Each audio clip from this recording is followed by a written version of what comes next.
Sure. So my name's Tamara. I teach at Hilltop Road Public School in Maryland. I'm the Year 5 supervisor. I'm also the EXO coordinator at our school. At present we have 740 students and about 40 teachers. And we are a one-to-one device school using the EXOs. And we started using the EXOs in 2012, and yeah, that's the journey so far. Back in the old sugar days, hey? Oh, yes. I think, Polly, you're still quite well versed at sugar, aren't you? No, we've turned all our computers into Androids at the moment. Ah, music to my ears. Awesome. Nari, welcome to the webinar. Can you hear us okay? Yes, I can. Thank you. Fantastic, fantastic. So, Tamara, now that you've introduced yourself a little bit, what benefit has the XOs given your students? The EXOs have given our students obviously a one-to-one device so that they're able to find information, be connected. It's also allowed all our students to have the equality of a one-to-one device. In our area, not all students have access to technologies at home. I mean, a lot do, but not all. So for the first time, some of these kids have their own personal technology device, so that's a little bit exciting. The benefits of having it is it's just quick and easy to pull them out, look up information. It means that we can use all the 21st century learning programs that we have at our school, like PBL, SOL, Genius Hour, all those kind of things. We couldn't do that if we didn't have the one-to-one devices, or we could, but it wouldn't be as beneficial and it wouldn't be as supported. So definitely a lot of benefits. It also fosters the 21st century learning skills that we're trying to implement in our teaching pedagogy. So looking at the collaboration, critical thinking, communication and creativity. Yeah. Cool. Thanks so much. And with the XOs, what challenges have you found so far? The biggest challenge for us, and I'm sure the other schools are pretty much the same, would be internet connectivity. We had some issues at the start connecting the EXOs to it when we were using sugar, so then we had to go through a few different things to try and overcome that. Also, obviously, teaching new staff. When we started on sugar, so there was a lot of training involved and trying to get the staff motivated. That was definitely a challenge. Transferring from sugar to Android, that was another challenge that we've definitely overcome. Also just trying to get the late adapters in the school on board. Luckily we've been doing it a few years now, so everyone is on board, but of course there's always that initial period where some classes might be implementing it and some are still working their way through it. So there were some of the challenges that we've had. Because one thing I do notice is, it's a trend that I've noticed, is that there are some teachers who are really excited about the XO and then get frustrated and kind of just put it back in the cupboard and still continue on. Have you experienced any of this with your adapters in your community? Definitely had a few at the start when it was on sugar. So that's an interface that nobody was familiar with at our school, for anyone that has used sugar. So it's navigating through new technologies. For some people that was very overwhelming. And then to be told you need to implement this into your class. Well, they weren't actually told, but it could be perceived as very overwhelming for those people that don't feel tech savvy and so forth. So we trialled a mentoring program to implement that to support teachers, and we really did let them come on at their own pace. So we talked about the benefits and really wanted to motivate them to change their pedagogical practice more than just implementing these devices. So no, nobody's got them in the cupboard, which is fantastic, but we did have some incidences of people not using them for the first 6 months. So the first year was definitely a transition phase, but along the road we were looking at changing our pedagogical practice throughout the school. So it's a journey that our school's taken, and everyone definitely has adapted it, and everyone definitely has changed the way they approach teaching. So it's a very exciting time at our school at the moment. Awesome. Well, I can't wait to hear a bit more about that, because the next question we have is about what activities you are excited about. But I'd like to open the floor. Nari, Paul, Polly, Rhonda, what challenges have you guys found in your specific school regarding the XOs? So did you want to get started, Paul? Very similar to Tamara's there. I just recently this week did a whole staff sort of staff meeting PD just to get, because I mean I got some staff who aren't familiar with Android at all, and they had become familiar with the Sugar system, so working through trying to get them confident using Android, that was a big one. So confident users definitely it makes a big impact, especially with the students looking to the teachers for a bit of help, isn't it?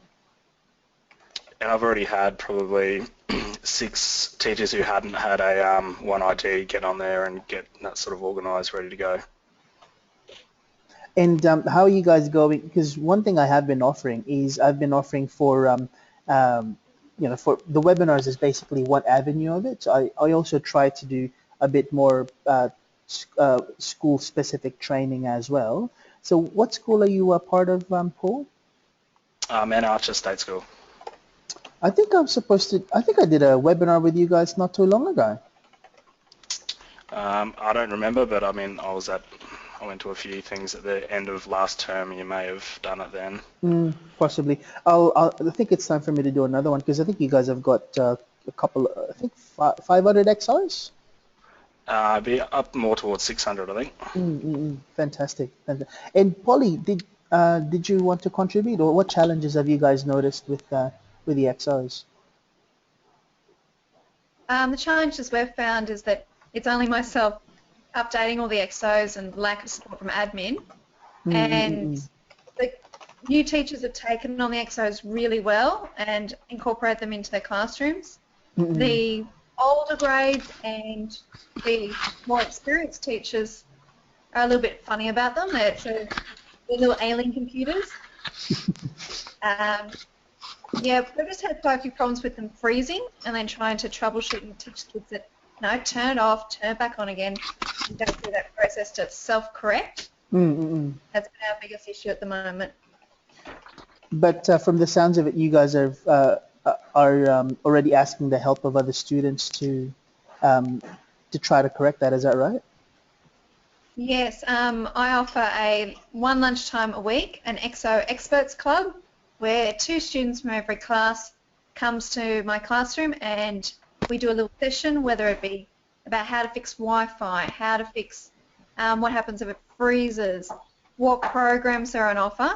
So that way those 2 students go back to their original class, and that way when the teacher's doing a lesson, not only is the teacher trying to troubleshoot any problems that come up, but they've also got 2 students on their side helping as well and introducing the teacher to other programs on offer, which, because a lot of the teachers don't have that amount time to come and visit my classroom to see what's happening.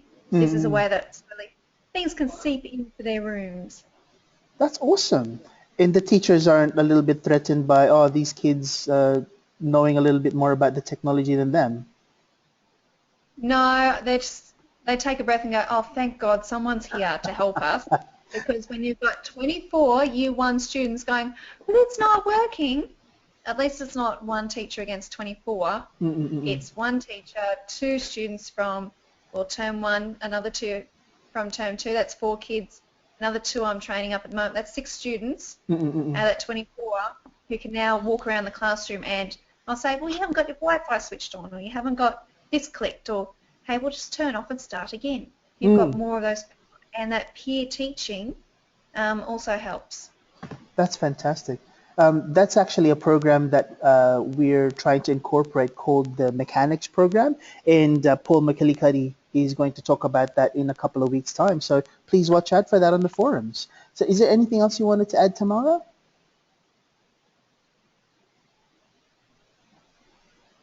Oh, I think that's wonderful. We also have a exo mechanics group at our school, but I like the idea of 2 students per class rather than just having students volunteer, because that means they can help in their classroom immediately rather than sending for an exo mechanic. So it's something I might adopt next year. I love that idea. Sweet. Nari, regarding the challenges, is there anything you'd like to share about your experiences with the XOs? Thanks, John. Now, ours was a fairly similar process to what the others have said. One one different thing that I did is that because of time constraints, I used the free USBs that we received, and each teacher was responsible to upgrade their set of XOs to Android. And some of the teachers worked as a group to do that, and that's been a fairly smooth process. We had a couple of hiccups with some of the XOs, but most went over really well, and that just spread the load, so it wasn't just relying on me trying to get around and doing all of them. I think most of the teaching staff are still going through what's on offer with Android, but they're getting excited because it's Android and not Sugar. Some of them are familiar with it from using other devices, so it's been pretty good. That's exciting stuff. Well, my main aim at the moment is just getting as many more Android users as possible, eh?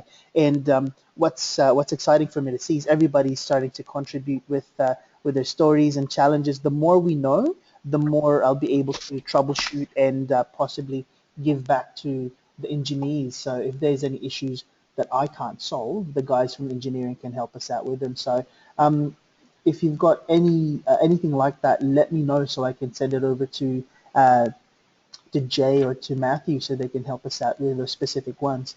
I mean, my main concern is I know sometimes teachers can get promoted, or what's the word when you get transferred to another school for a little, seconded, I think it's called. One of those. Yeah, so I want to just have the continuation and just keeping it alive is what I'm concerned about. So, speaking of which, Tam, what are you, if you go on an extended break or something like that, who's looking after the XOs while you're not there?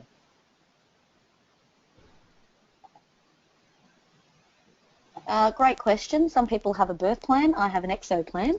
I'm distributing it to a member from each stage, so it won't just be one person looking after it, because it is a big job when there's 740 students, and it does get very time consuming, and I can't expect one person to take that role. So when I go on maternity leave, which will be at the end of the year, I'll have a member from each stage create a committee. Well, we're doing it before then so that they can be trained up, and they'll take on that load. So it's not just one person, it's many teachers and many mechanics, and that way it will run a lot smoother and people won't be pulling their hair out, which is fantastic.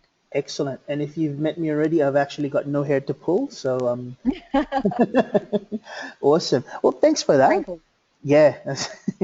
Now, now that we've talked a little bit about the challenges and how you faced them, just to summarize, what we've basically found is everybody has got a similar issue where there's a whole 100 XOs, 600, 700, whatever the amount may be, and just one person doing the activity. I know, Nari, I think you're the bee's knees when it comes to the XOs at your school, isn't it? Yeah, I'm the network manager. So I'm an SSO. And I teach the others how to do things, and the teachers are in charge of the curriculum side of it, of course, and finding the apps to be using in the class. But for the technical side of it, yeah, I'm pretty much it at the moment. So I hope you do benefit from what we're going to be speaking about a little bit later on. So, we've just got another person join up. G'day, Con. Can you hear us okay? I don't think Con has a microphone. That's okay. But welcome, Con. So what we'll talk about next is, Tamara, you've got a fair few number of XOs in your school, and you've already talked about the challenges. What are you excited about with the XOs? Many things I'm excited about the XOs. The fact that they can access the internet instantly is number one. So again, it supports all those programs we have in place. As for apps and programs, I love Lansu, one of my favourite apps. It's just a really great way for students to be able to demonstrate what they know.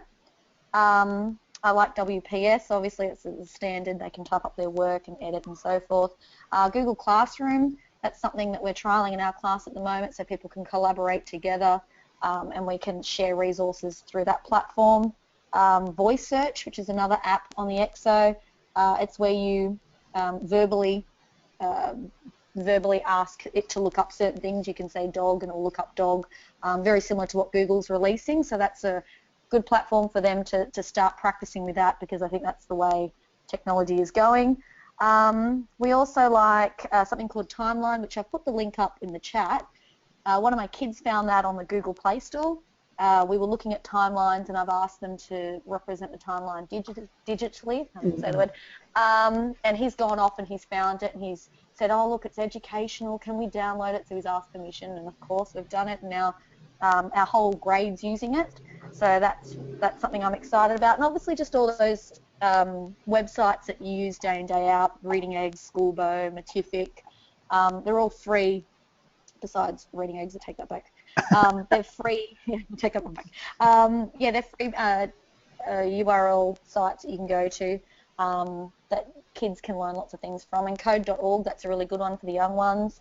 And my favourite thing is Drive at the moment, because the kids can save directly to Drive or through Docs and to the cloud, and that way they're not losing their USB. I get it directly, and at the end of the year we can either print them out or we can save them onto USB, or they can just look it up at home when they're at home. And Gmail, because I've entered all their information through Drive, they can use the Gmail to directly email me their work, and I can print it out rather than running around the room and trying to save 27 different pieces of work onto a USB. So no more ES File Explorer, which is fantastic. Hey, I was just promoting that not too long ago. Come on. No, that's a great app. Don't get me wrong. It's great. But if you can just directly save it to the cloud or email it, it's even better. It's even quicker. I have to admit, it is quite a bit. It's more efficient in terms of time. So now this is where I actually wanted to open. I'd love to open it to the floor, because I know each state is different when it comes to their acceptance of the cloud, if I could use that term. So we started with Paul not too long ago. Paul, would you be able to comment on that? Is Queensland okay with cloud? No, they're still not up with times, and they still don't allow us to use any cloud services on the department network. You're joking. No, it makes it really difficult, especially when the XOs are there and they're ready to. I mean, the WPS processing system has a thing where you can save it directly to one of the cloud services. Yeah. But we just can't do it. Okay. Nari, how does South Australia... Explorer is your best friend. Yeah. So Nari, how does South Australia feel about this? About the cloud, I mean. Yeah, I think we're with Queensland. We're not actually allowed to be using it in the school stuff.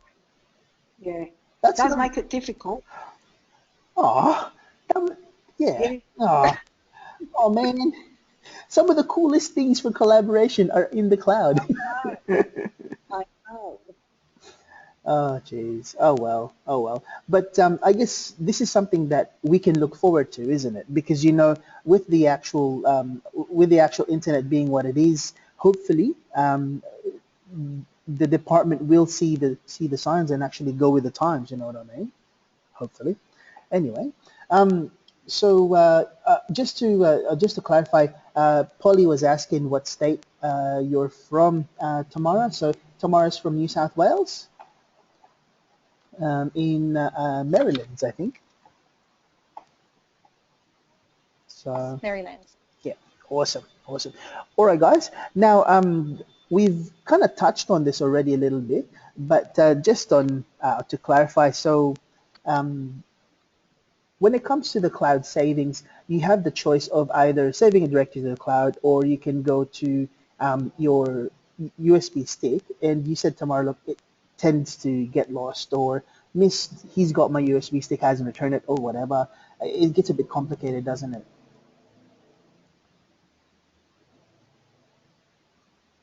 It does. When you're out searching for someone's lost USB because they're crying, it's always interesting, and I'm sure that happens everywhere.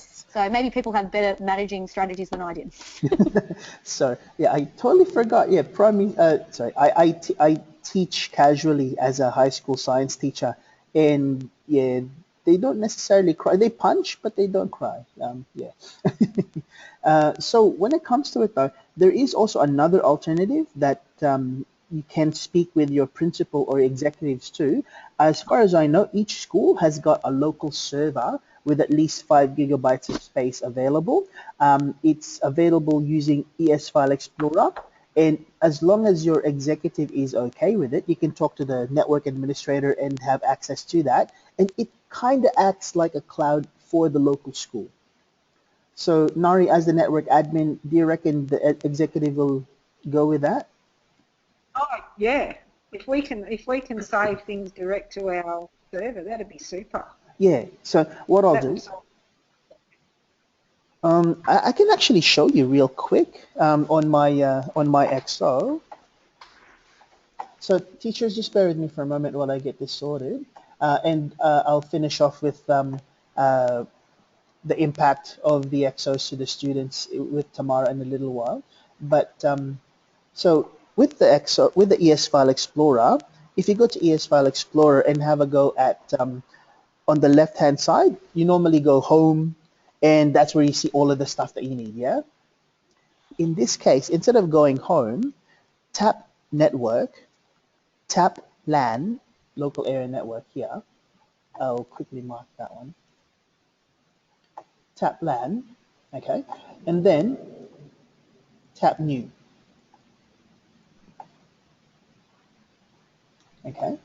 So what comes up is you can then write down your domain name or IP address for the server, and then you've got your username and password there. So I know there's an additional script you might need to put down because ES File Explorer is quite cheeky. It sees everything, not just the shared folder you want to see, but it actually can use its infrastructure to go back up the directory chain, if that makes sense. So yeah, Nari, have a go and please see if you can make it work. That'd be so good. It'll be my job for tomorrow. Fantastic, a bit of adventure there. And I'd love it if you could just keep me up to date with. Hey, John. Yes, ma'am. Yeah, by connecting to the network, Yes, does Polly? that mean you can also connect to the printer? Oh, that's a really good question. We haven't tested that out yet. That's a very good question. As far as I know, you will need to download a specific printer app. So here at work, we've got a Fuji Xerox. So I'll download the wireless printer Fuji Xerox app and try to make it talk. Google hasn't released that module yet, so we can't feel we don't feel right advocating something that hasn't been tested by Google. So you can have a go, yeah, but definitely have a go, hey. And yeah, if No, you because when I was talking to Yarwin yesterday promoting the XOs, that was one of the big questions they had. Being a small school, all the students have access to the main printer, and yeah, they thought, well, if we've got to save everything to USB, then the teacher has to print it from there. That's a bit time consuming, whereas they want the students to be able to print straight to the classroom computer. So that's a really good point. What we've found is we have, say for example, if they've got one of those small Epson wireless printers, I've managed to make my XO talk to it using the Epson app, but I haven't had much success with anything else. So like I said, it's a bit of trial and error. So, but thanks for doing that, by the way, Paul. Yep, can do. Yeah. Alrighty. So any other comments? So we've anyone else wanted to share? Well, just on the server thing, Yes, I did get into our school server with the boss's permission, and we were able to upload an app onto my kids for my classroom onto their XOs just from the server. Oh, fantastic. So that saved a bit of time from rather than plugging in USBs to every single machine and going through. They just had to go directly to the server. But as you say, they can access some admin files as well, which was a bit of a concern for us. So we sort of turned it off for the moment. one of the gentlemen who's going to be talking to us, his name's Doug Perot. Let me actually double check his schedule, but he's scheduled to be speaking in the next couple of 3 weeks or so. He's going to actually show us exactly how he did. So yeah. So all right. Oh, g'day, Con. Can you see the exact sequence of steps for server access? Yeah, you'd actually have to wait for Doug to get that because I'm so sorry, I don't have any access to the infrastructure that schools have because I think they're using a different one to what we have. Ow, whoever had that, you've got a text message. Anyway, so I can only show you from the scratch. So I'm on the home page at the moment for my EXO ES File Explorer. I go to the network tab on the left hand side. I tap on LAN and I just tap new. So you just type in your IP address for your server there and your username and password and click OK, and that's it. So I hope I managed to answer the question, Con. All right.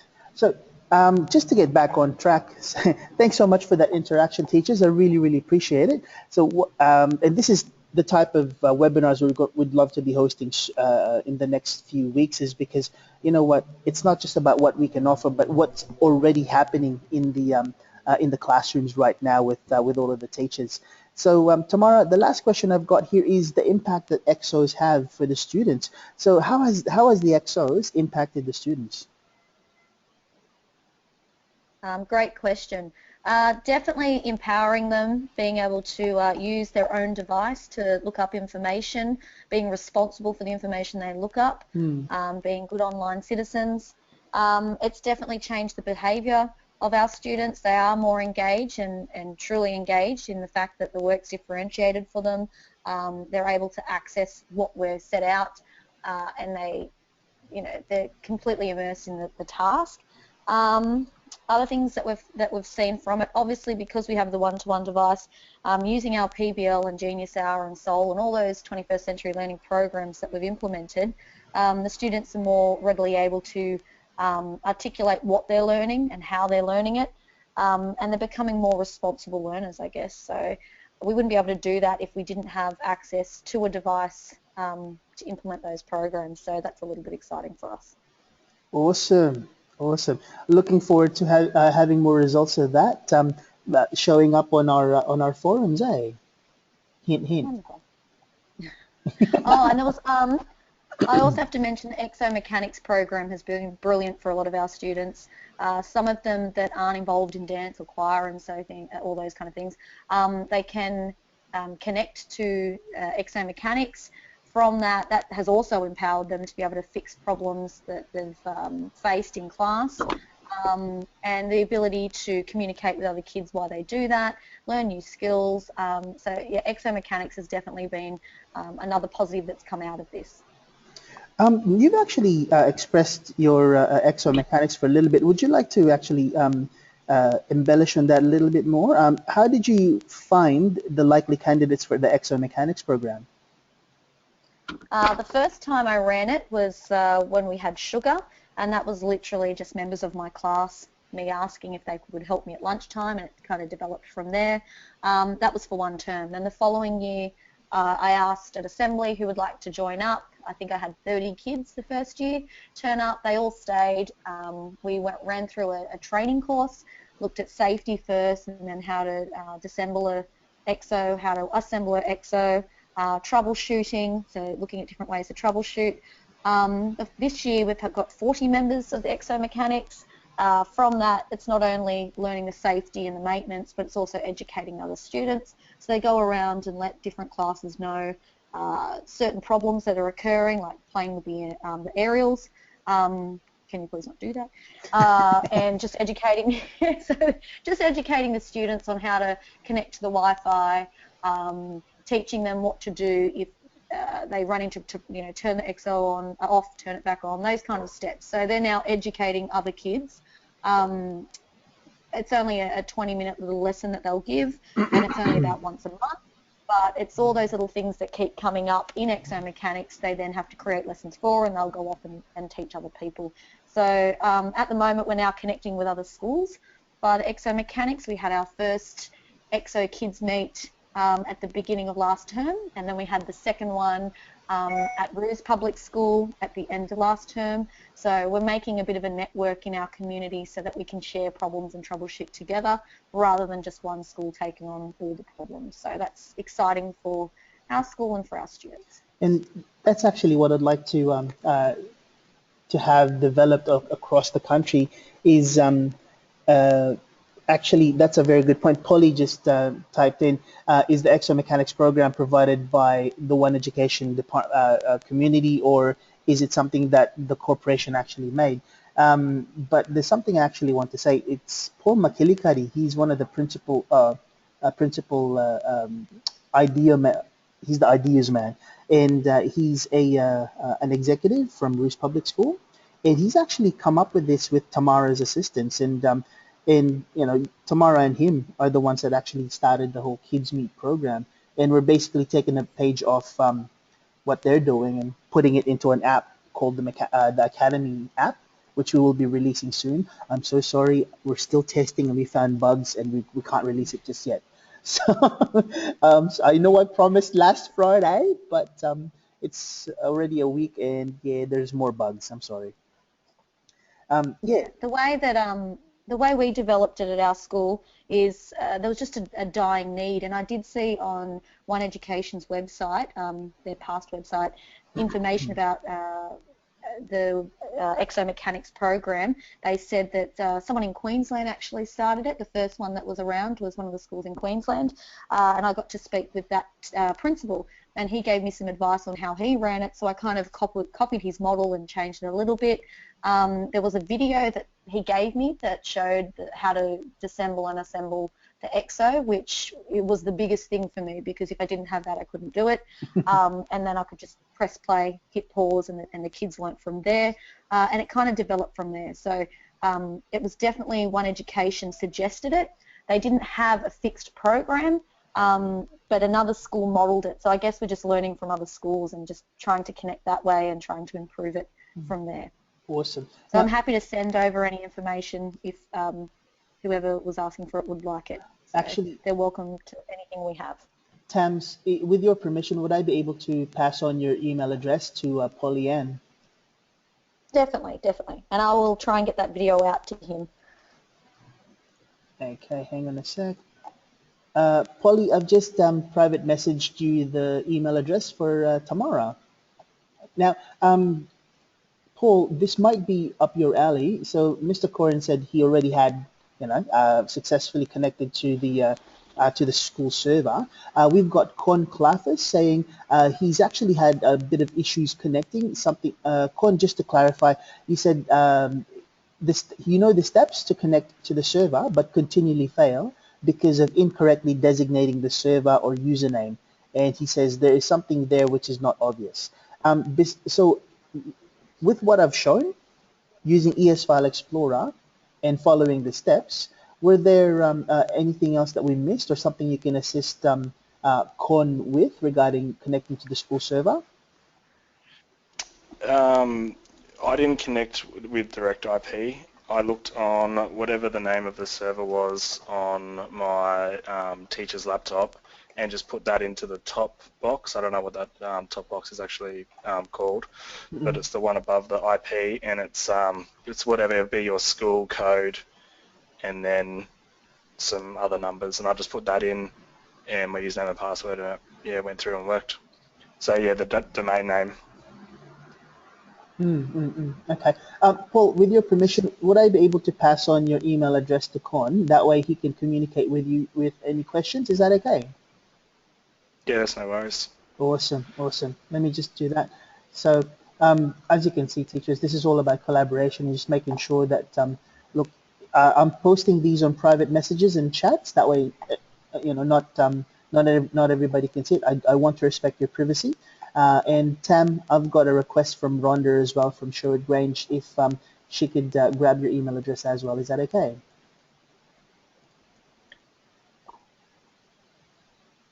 Of course, of course. Awesome. Alrighty. Give me 1 sec. I'll quickly pass that on. Sweet. Done. Awesome. Alrighty. Now that we're actually back on track, I'd love to share with you guys a little bit of something cool with the apps that we've had. So Con, just to answer your question real quick, I've private messaged you Paul Corin's email address. It's, 1 second. It should be in your chat box. So if you wanted to have a look at that, that'll be there. So let me just exit ES File Explorer real quick. Teachers, what we found so far is now that we've opened up the Android operating system to have the Play Store for everyone, what happens now is that there are students who access mom and dad's accounts or illegally have their own accounts. Now, just to let you know, there is an age limit. You can't be younger than 13 and access the Play Store. So as far as I know, most of the school students in stage 3, the oldest would be 12. They're not supposed to have an account. So if you see them walking around with Instagram or Facebook, you can call to their attention, guys, you know, you're not supposed to have it until you're 13. That being said, if you see them downloading apps that's not teacher approved, as in it's not in the app universe, and as the teacher, you did not approve this, you can actually give them a bit of punishment for that. This policy has to go through the executives, and the executive has to have so they have to give their support to this. But one school at the start of the year, they've actually instituted a zero tolerance program, and it's called the Internet Fair Use, not just for the XOs, but for their iPads, Chromebooks, and PCs as well. So the teachers themselves know that if these students are caught visiting illicit sites, downloading apps that are not allowed, they can get punished by removing their ICT privileges. And not just signed by the students and given to the teachers, but signed by the parents as well. So the parents are in full knowledge that the teachers have this expectation, no tolerance for shenanigans like that.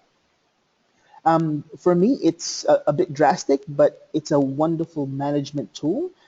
So at the start of the year, they all sign this document, and if they kind of, veer away from it, they get punished by getting their privileges revoked. So another thing to do is, say for example, for the younger students, there's an app on Play Store called Smart Applock. I'm just going to quickly highlight that. Okay, it's free at the moment, but unfortunately we haven't received the permission to distribute it via our App Universe portal. But because it is a free app, teachers, you're more than welcome to just download it for yourself with your own Google account and just distribute it using App Extractor. Okay, so entering it in, it's going to ask you for a password. Okay, so on the settings page, you can choose whether or not you want a pattern or you want, so you can choose the lock type. You can have a pattern, you have a password, you can have alphanumeric, you can have a gesture, that type of thing. And you can even have hints on the password as well, right? So I'm just going to quickly go back to it. So what's going to happen is that down here you've got a plus button. If you press that, it'll access all of the apps you have on the XR. Okay. And you can then say, okay, well, these are the apps I don't want the students to access. I don't want them to access App Universe. I'm going to block that. I don't want them to access Google Classrooms or whatever. So you can actually just select what apps you would like for them not to touch, and then just press the add button down here. Okay? And now these apps are all blocked. So I'm going to quickly show this to you. Hang on a second. And I've just pressed fake on Play Store. So I'm a year 6 student. I've got mom and dad's Google account. I'm gonna go to the Play Store. This is what they say. Yeah. And if you hold down the OK button, it's actually going to give you that password screen to get you back to the original Play Store menu. So there you go. So teachers, I just want to open this up for discussion. I know that we've spoken about the consequences of students violating your trust, if I can be allowed to use that term. But in this case, do you think that sorry, how do you think the students can actually restore the trust that you've given them? So as in, they've already disobeyed you. They've downloaded Grand Theft Auto or Clash of Clans or something like that. How are they then going to be restored with the trust? So I'll open that up.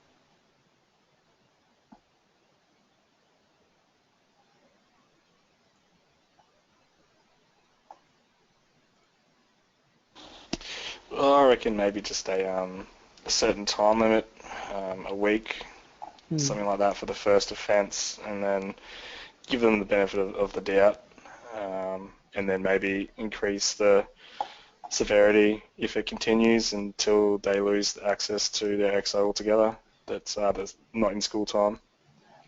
That's actually a really good point. Yeah, because for me, that's really a really good point. So basically, you kind of give them back the trust bit by bit, isn't it? It's like, I'm gonna trust you this time, and don't betray that trust again. That type of thing. I don't know if I'm using the correct terminology, but is that what you're trying to say, Paul? Yeah, I mean, everyone makes mistakes occasionally, and I know your big brother could get on and say, oh, download this app here, and then you do, and you don't realise that it's not appropriate for a grade 6 student or whatever. So, but then there has to be some sort of consequence for the repeat offenders and the ones that know that it's not the right one to be doing. It's not on. Yeah, exactly right. Exactly right. Cool. Thanks for that, Paul. Any other? So, Nari, what do you think about that punishment? How are they then going to be restored? Yeah, that's pretty much what we do at our school. We have an ICT user agreement that the student and their parent or caregiver sign at the beginning of the year. And if it's not followed, yes, there's consequences, and most of the time it is just a length of time where they're not using the device. Sorry, guys, I'm just typing this furiously because this is all good stuff. And as I've promised the last group, what we're doing is we're going to get these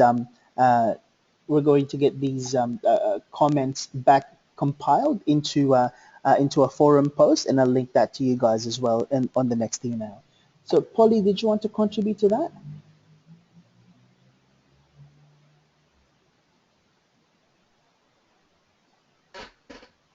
At our school, we've got the same policy. At the beginning of the year, they've got to sign the internet policy.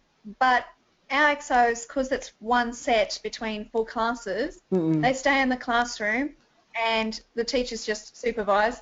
And look, I'm talking about preps, year 1s and year 2s. There's not much that those kids can get up to. I'm surprised. Oh, no, not in front of me. They know better. Good point. Good point. Tamara just added on this little thing. Tam, would you like to elaborate on what you've written down in the chat?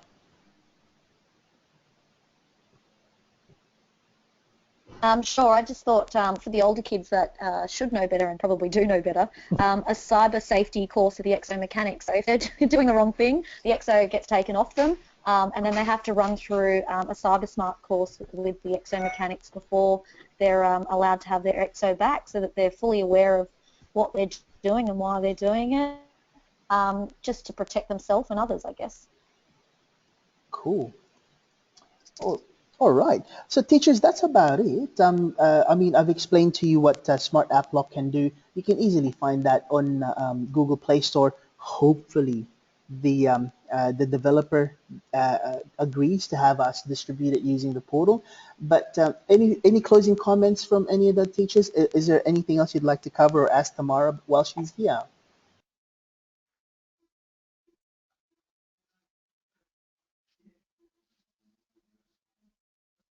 The silence is deafening.